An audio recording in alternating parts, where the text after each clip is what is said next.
Shrinivas village पश्चिम गोदावरी जिल्हा पश्चिम गोदावरी आंध्र प्रदेश. तर मित्रांनो तुम्ही वर बघू शकता तिथं ताडीचं झाड आहे.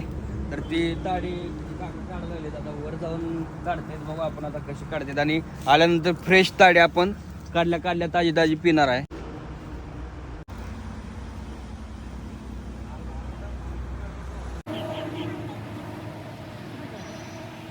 मी पहिल्यांदा ज्यावेळेस ताडी पिलतो त्यावेळेस पिलो होतो केरळमध्ये, पण त्यावेळेस काही एवढी मजा आली नव्हती कारण आम्ही ताजी ताडी पिली नव्हतो. तर आता आम्ही आहे आंध्र प्रदेशमध्ये. तर इथं ताजी ताडी त्यांना आम्ही काढायला लावली आणि जी ताडी आहे ती कशी आता इथं ताजी कशी लागते हे बघण्यासाठी इथं आपण आलो. तर आता झाडावरती तिथलं वर बघू शकतो तुम्ही, तिथं झाड होतं, तिथं ताडीचं हे होतं ठेवलेलं त्याने मडकं. तर ते आता ते खाली घेऊन आले, त्या भांड्यामध्ये त्यांनी ताडी आणले. तर आपण बघूया ताडी कशी लागते. ही ताजी ताडी आपण त्यातनं घेतली आहे बघा, बघू शकता इकडं. हे बघा अशी पांढरं पाणी असते.